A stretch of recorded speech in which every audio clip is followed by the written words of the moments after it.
자, 오늘 할 내용은 미분소와 선형근사입니다. 미분소와 선형근사란 말 자체가 좀 말이 생소할 수 있는데, 그냥 여기서 하고 싶은 말은 뭐냐면은, 우리가 접선이란 거를 왜 배우는 걸까? 접선이란 걸 실제로 배우는 이유가 뭘까에 대해서 조금 생각을 해보고 싶어서 얘기를 한 거고, 자, 미분소의 의미는 뭐냐면은, dy dx라는 표기법에서 이 dy가 의미하는 게 미분소거든요. 자, 이 dy dx는 실제로 옛날에 라이프니츠라는 수학자가 고안해낸 방법으로 라이프니츠 표기법이라고 얘기를 합니다. 라이프니츠 표기법이고, 우리가 보통 쓰는 f'x라는 이 상태는 뉴턴의 표기법이에요. 뉴턴 표기법이라고. 뉴턴이 실제로 물리학자이긴 하지만 수학에 대해서도 많이 발명을 했어요. 근데 실제로 이 뉴턴과 라이프니츠는 이 둘은 미적분학을 공동 창시한 사람으로 얘기가 나오거든요. 옛날에 이제 라이프니츠와 뉴턴이 같은 시대 때 둘이 따로따로 막 같이 얘기를 하는 게 아니라 이 dy dx라는 거를 라이프니츠가 만들고 f'이라는 거를 뉴턴이 만들어서 둘이 서로 공동적으로 창시를 했어. 근데 그러면은 하나가 맞거나 하나가 틀리게 될 수 있잖아. 근데 나중에 확인을 해보니까 이 두 개 다 독립적으로 같은 의미를 갖고 있고 같은 의미를 갖고 있지만 독립적으로 따로따로 쓸 수 있게 됐다. 그래서 이 둘 다 맞는 표기법이다라는 얘기가 나와가지고 우리가 이 두 개를 다 배우고 있는데, 실제로 f'x라는 우리가 보통 쓰는 이 뉴턴의 표기법은 언제 쓰면 좀 유용하냐면은, 우리가 y는 fx라는 이렇게 식이 나오면은 결국은 이 y라는 하나의 값이 x에 의해서 결정이 될 수 있는 거잖아. 예를 들어서 3x 제곱 더하기 7x 더하기 3 이런 식으로 우리가 y는 x에 대한 식으로 모두 이렇게 끌어 쓸 수 있으면은 이거를 우리가 양함수라고 표기를 해요. 이 양함수라는 상태에서 만약에 도함수를 구하게 되면 f'x를 구하게 되면은 이 상태에서 자체를 미분하는 게 이 뉴턴 포기법이 가장 확실하게 좀 쉽게 할 수 있어요. 굳이 뭐 그 개념 자체가 확실하게 정립되지 않아도 문제를 풀기에는 어렵진 않은데, 예를 들어서 원래 우리가 이제 이변수 함수라고 x, y 이런 식으로 쓰는데, 이게 이런 건 어떤 상태냐면은 예를 들어 3x 제곱 더하기 7xy 더하기 3y 제곱 이런 식으로 x와 y가 동시에 있는 상태를 우리가 이변수 함수라고 얘기를 하는데, 만약에 얘가 0이라고 가정을 해버리면은 이때 형태가 우리가 어떻게 얘기를 하냐면 음함수라고 얘기를 해요. 음함수. 이렇게 음함수의 형태일 때, 자, 얘를 미분하는 상황에서 얘를 만약에 이 자체를 x에 대해서 미분을 하겠다라고 생각을 해버리면은 우리가 아까 말했던 라이프니츠의 표기법인 dy의 dx 이런 형태로 쓰는 게 좀 계산이 좀 쉽거든요. 이게 왜 양함수고 음함수냐라고 하면은 개념 자체는 솔직히 나도 정확히 모르겠는데, 내가 대충 이제 예상하는 거는 이건 실제로 미분을 했을 때 음수값이 나오지 않아요. 그러니까 음수값이 나올 수는 있지만 이게 미분을 하는 과정에서 마이너스라는 부호가 붙지가 않아. 그렇지? 이 얘네의 부호가 그냥 그대로 따라가잖아.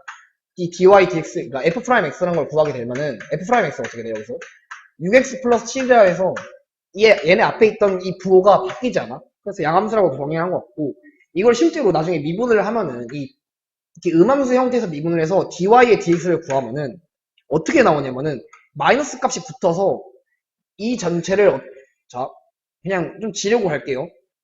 지려고 가는데 어떻게 되냐면은 얘를 x만 변수로 봐서 x만 미분해. 그럼 x만 미분하면은 x가 미분되면 6x, 얘는 x만 변수로 생각해서 얘만 미분하면 플러스 7y가 될 거고, 자, 분자에는 얘에서 y만 변수로 취급을 해서 얘만 변수로 취급을 하는 거야. 그럼 얘 상수니까 미분하면 사라지고, 얘 미분하면은 7x, 그리고 얘 미분하면 플러스 6y 이런 식으로 나오는데 그 앞에 마이너스가 붙게 돼. 미분을 하게 돼서 y를 x에 대한 표기법을 만들어버리면 dy dx를 만들면 그때 이제 마이너스가 붙어서 음함수라고 표기를 하는 것 같아요. 그런 것 같은데, 어쨌든 그거에 대해서 의미는 굳이 생각할 필요 없고, 우리가 이걸 양함수로 정의를 했고 이걸 음함수로 정의했다 이 정도까지만 알고 있으면 돼. 어쨌든 음함수 상태에서는 dy dx가 쉽다는 건데, 이걸 왜 말해주냐면은 3학년에서 미적분을 배우거나 아니면은 이제 대학교를 가서 만약 이과 계열 쪽 가는 사람들은 이제 공대거나 아니면은 이제 그냥 자연대 아니면 이제 이과 계열 쪽이면은 보통 미분적분학이라는 걸 배우거든. 미분적분학. 자, 공대 쪽에서는 뭘 배우냐면은 공학수학이라고 배워요. 공학수학이라고 이렇게 배우는데 여기서 나오는 과정에서 실제로 이제 F'이라는 것보다 dy, dx의 표기법을 진짜 많이 써요. 우리가 실제로 이 함수 자체가 fx라고 표기할 수 있을지 없을지도 모르고 첫 번째로는 음함수 형태로 나올 수도 있다는 게 가장 첫 번째 가정인 거고 dy, dx 표기법 자체가 나중에 가면은 좀 더 많이 쓰이기 때문에 dy, dx를 쓰는데 여기서 가장 궁금한 건 뭐냐면은 이 dy, dx가 결국은 분수일까? 분수의 형태로 표기가 되어 있기 때문에 분수일까가 가장 중요한 문제거든요. 자, 그러면 이제 이거에 대해서 좀 설명을 할게요. 처음에 라이프니츠가 dy, dx라는 이 방법을 고안해냈을 때 얘를 어떻게 처음에 정의를 했냐면은 자, x값에 아주 작은 변화량 이거를 분모로 놓고 반대로 y값에 아주 작은 변화량을 분자로 놨어요. 그래서 x값의 아주 작은 변화량 분의 y값의 아주 작은 변화량으로 처음에는 분수의 표기법을 쓰다는 거야. 분수 표기법으로. 근데 이게 어떤 상황에서 나온 거냐면은 이 무한소라는 개념, 무한소라는 개념이 뭐였냐면은 한없이 0에 가까워지는 상태예요. 한없이 0에 가까워진다라는 이제 개념인데 맨 처음에 이 무한소라는 개념을 사용을 했을 때 얘가 실수체라는 상황으로 이 무한소의 개념을 썼거든. 결국은 얘가 이 x값의 아주 작은 변화량이라는 무한소가 실수이기 때문에 이렇게 분수의 표기법으로 쓸 수 있다는 거야. 그래서 무한소분의 무한소 자체가 그냥 실수다. 애초에 실수니까 그냥 이렇게 쓸 수 있다라고 생각을 하고 이제 풀었는데 나중에 시대가 지나면서 이제 이 무한소 자체가 이 무한소라는 게 실수 체계에서 존재하지 않는다라는 게 증명이 돼. 실제로 실수 체계 내에서 존재하지 않는다라는 게 증명이 돼버려서 얘 이렇게 분수 표기법으로 사용을 할 수가 없다라는 거를 이제 알 수 있게 된 거예요. 자, 근데 그쯤 이제 갈수록 극한이라는 개념이 정리가 됐거든요. 원래 이제 정리가 되려면은 어떤 우리가 정의랑 공리라는 개념들을 만들어서 얘네들을 가지고 새로운 이제 증명들을 할 수 있고 이렇게 해서 이 하나의 개념을 만드는 건데 이 극한이라는 개념 자체가 이제 생겨났어. 그래서 이 dy, dx라는 상황을 우리가 어떻게 재정의를 했냐면은 이 dy, dx를 새롭게 정의한 게 어떻게 정했냐? 리미트 델타 x가 0으로 갈 때 델타 x분의 델타 y 이런 식으로 평균 변화율의 극한값으로 정의를 다시 했어. 정의를 다시 해버려서 자, 실제로 델타 x랑 델타 y는 어떤 함수 하나가 주어지면은 f라는 함수가 어떻게 주어지면은 이 실측값 x1에서 x0를 뺀 거 분의 자, 이거 분의 fx1에서 fx0를 뺀 이 실측값끼리의 분수 차이기 때문에 얘는 두 개 다 실수야. 실수라서 실수분의 실수 형태로 이렇게 분수 형태로 쓸 수 있는 거지. 그럼 걔네의 이제 걔네의 극한값 자체를 이렇게 정의를 하자. 이런 식으로 새롭게 만든 거야. 그럼 결국은 이 dy, dx는 분수의 형태는 아니라고 이제 정의를 한 거죠. 실제로는. 어쨌든 분수의 극한값이긴 하지만 그거 하나로 정리를 한 거지. 정리를 새롭게 한 거고. 자, 이제 여기서 아까 말했던 미분소라는 dy라는 거는 그리고 dx라는 거는 따로따로도 정의를 할 수 있거든. 따로따로 정의를 한 게 이제 선형근사에서의 개념이야. 자, 선형근사가 결국은 내가 말하는 접선을 배우는 이유라고 생각하면 좋을 것 같아. 그냥 우리 입장에서는 아, 접선이란 걸 왜 배울까? 이거에 대한 가장 큰 이유라고 생각하면 될 것 같아요. 자, 이제 하나 함수를 그려볼게. 함수가 이렇게 생긴 함수가 있어. 이게 fx라고 놓을게요. 자, 그러면은 여기 값 x0부터 x1이 있을 거야. 선을 왜 이렇게 못 그리지? 자, 이렇게 x1이 있을 텐데 얘를 좀 내려서.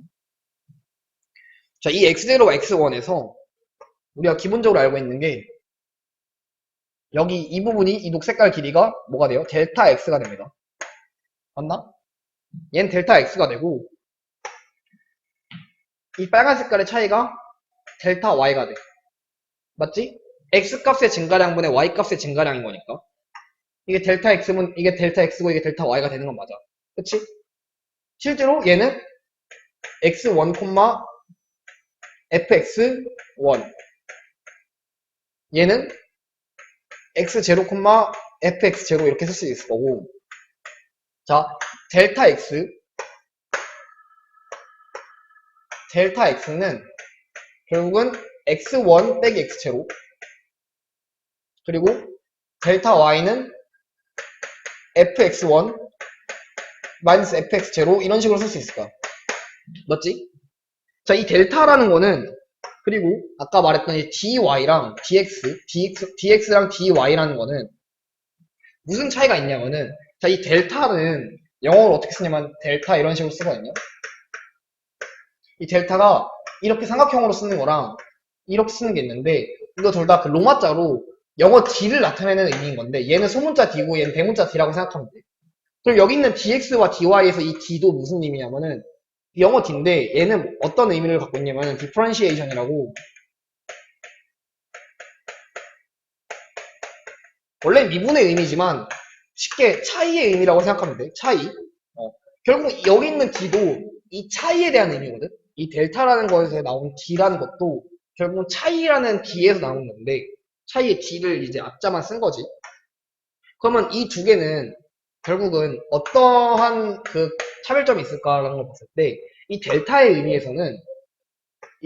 의미에서는 이 x1 빼기 x0 아니면 fx1 빼기 fx0가 차이가 좀 많이 나서 상관없어. 이 크기가 커져도 상관이 없다는 거야. 결국은 이 간격이 벌어져도 상관이 없다는 거지. 근데 이 dx와 dy의 의미에서는 아까 말했던 것처럼 극한의 개념으로 가기 때문에 얘네는 아주 극소량의 차이거든. 극소량의 차이.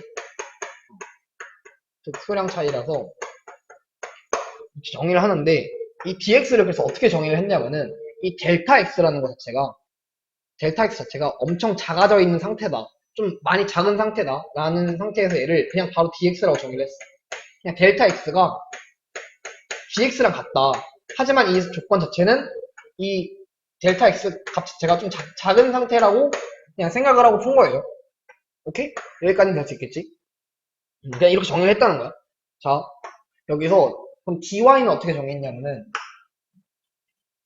자, 이 x0라는 데에서 내가 접선을 그을 거야, 접선을 그을 건데 접선을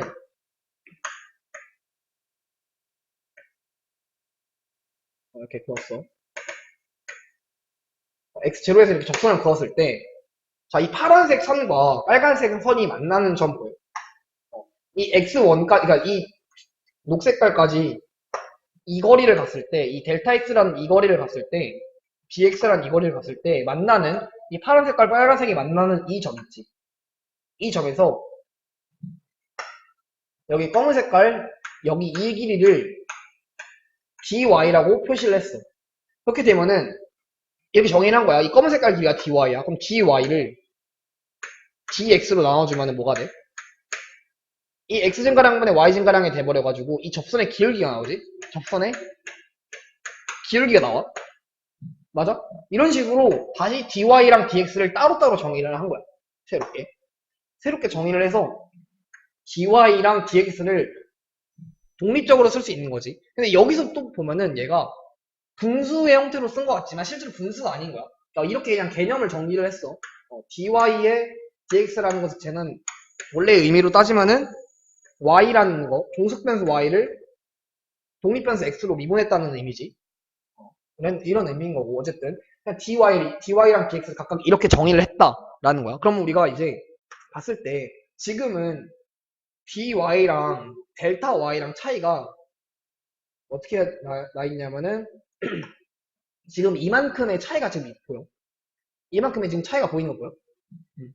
이만큼의 차이가 보이는데 이게 실제로 이 dx라는 것 자체가 좀 줄어든 상태라고 가정을 해볼게. 그럼 예를 들어서 dx가 줄어들면은 이런 식으로 되겠지?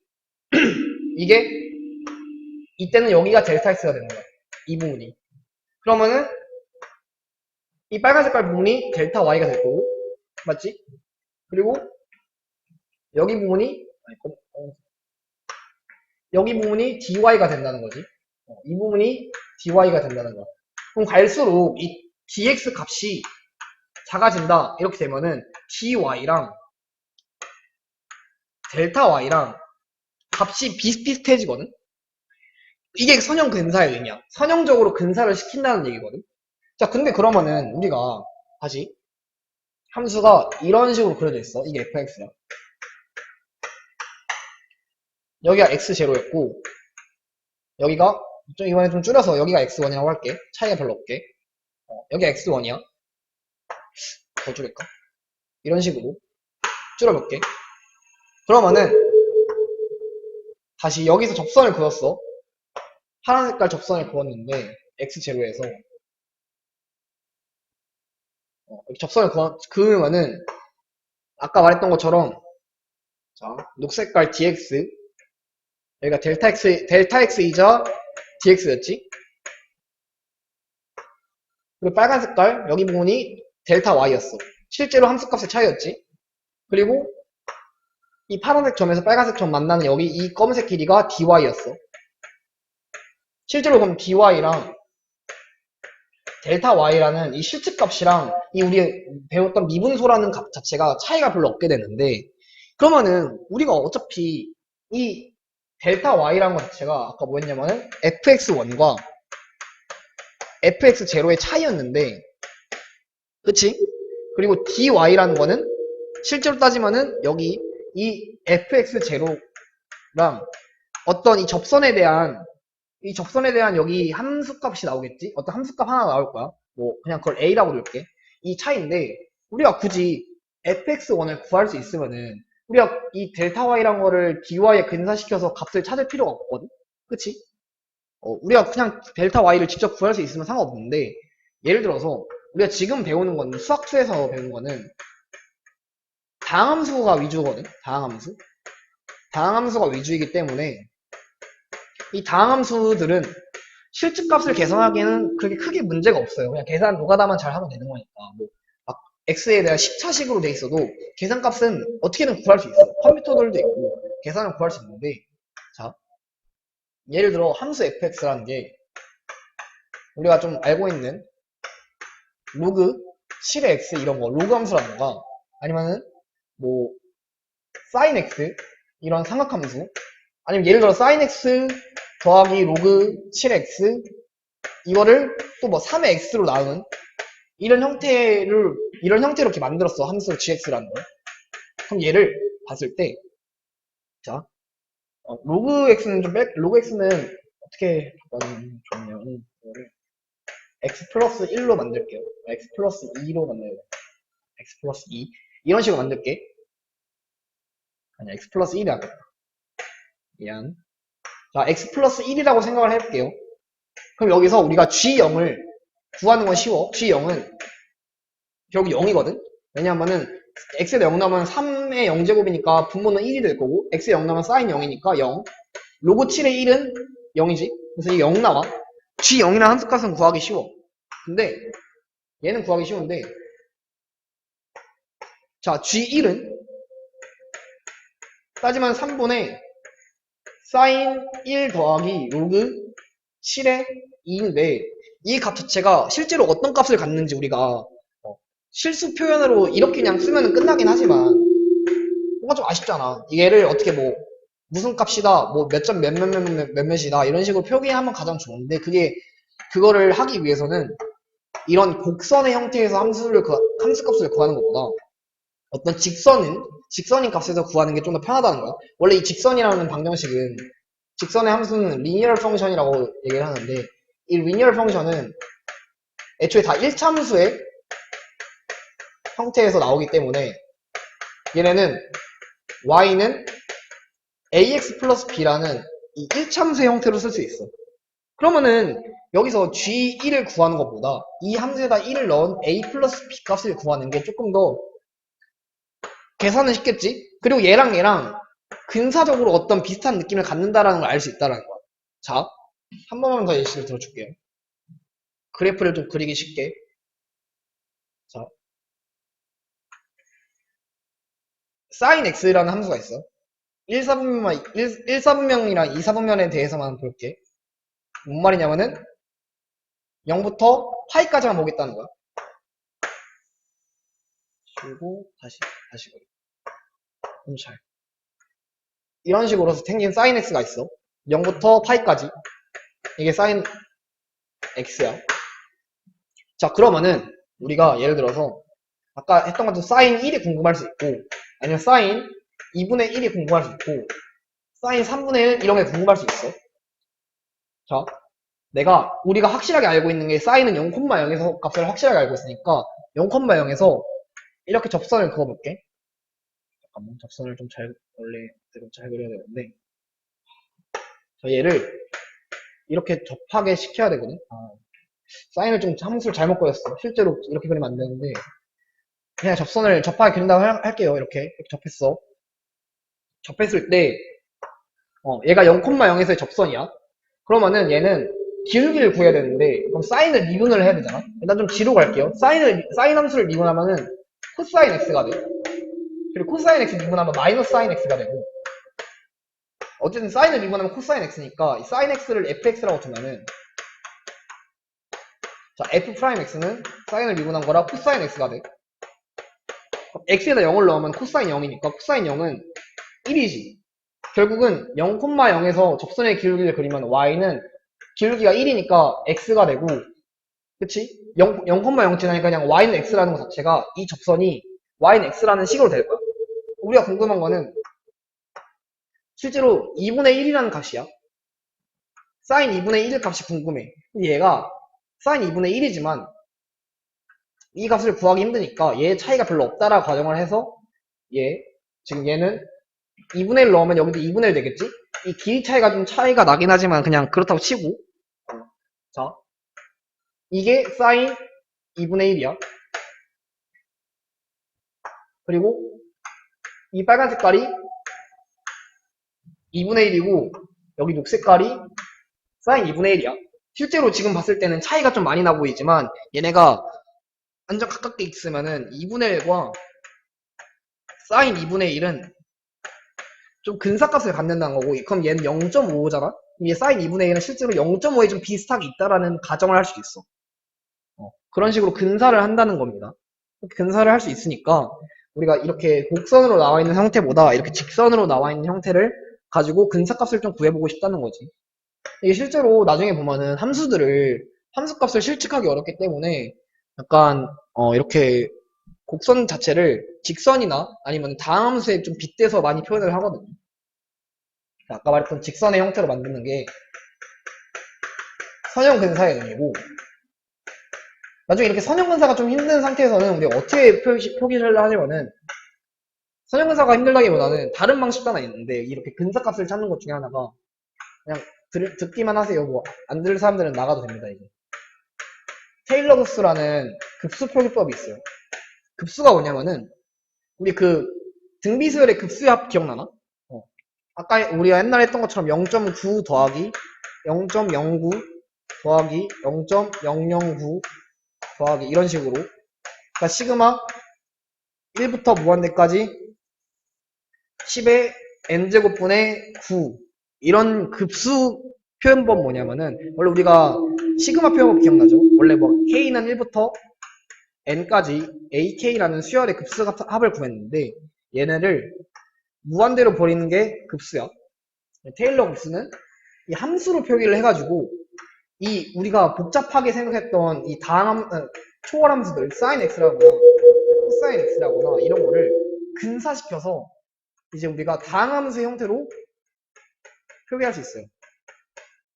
다양한 함수 형태를 표기할 수 있는데, 그래서 그냥 예시만 들어주면 sin x라는 게 나중에 어떻게 이제 쓸 수 있냐면은, 자, x의 1제곱 마이너스 3 팩토리얼 분의 x의 세제곱 더하기 5 팩토리얼 분의 x의 5제곱 마이너스 7 팩토리얼 분의 x의 7제곱 플러스 땡땡땡 이의 형태와 똑같이 가는 식으로 무한대의 형태로 곱할 수 있어. 더할 수 있어. 더하고 빼고 이런 식으로 하는 거야.